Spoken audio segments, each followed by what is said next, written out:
नमस्कार, मी गीतकार लेखक कवी अमोल सोनवणे।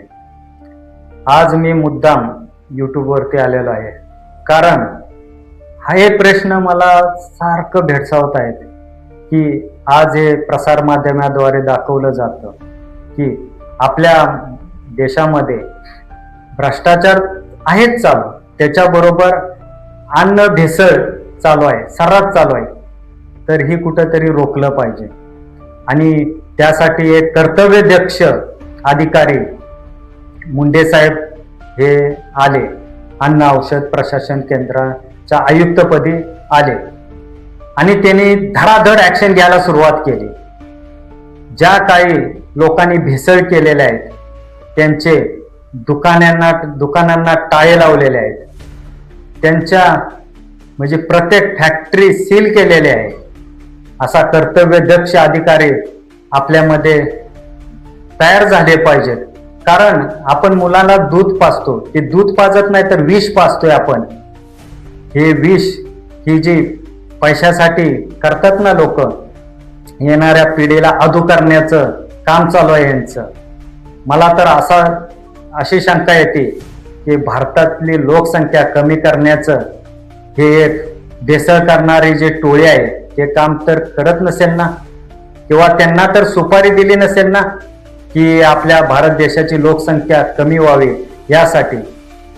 यामध्ये कोण तर गोरगरीबच मारणार आहे। कारण आज बघितलं तर वयाच्या 20ला मुलगा हार्ट अटॅकने मरतो। ह्याला कारण काय? तो व्यायाम करतो, पौष्टिक अन्न खातो, चालणं व्यायाम ठेवतो, तरी त्याला अटॅक येतो। कारण त्याला आहे की भेसळयुक्त हे अन्न आपण ग्रहण करतो, हेच कारण आहे।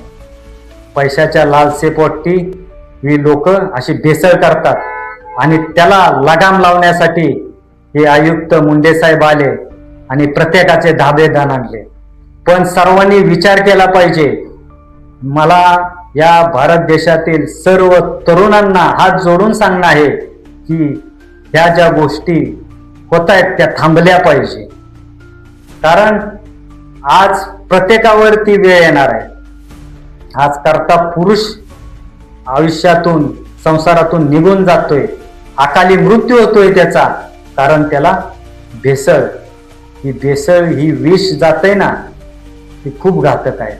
तरी सर्वांनी जर त्या अन्न औषध प्रशासन केंद्रामध्ये आयुक्त म्हणून मुंडे साहेब आहेत तर त्यांची बदली करण्याचा प्रयत्न करतील तर त्याला विरोध दाखवण्याचं काम आपण केलं पाहिजे आणि अशा व्यक्ती तयार झाल्या पाहिजे की अशी जी लोक आहेत भेसळ करणारा त्यांना झेरबंद केलं पाहिजे।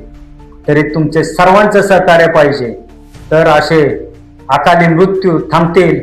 अनेक हे रोगाने भस्मासूर हा तयार झालेला आहे, ते कुठंतरी थांबेल। धन्यवाद।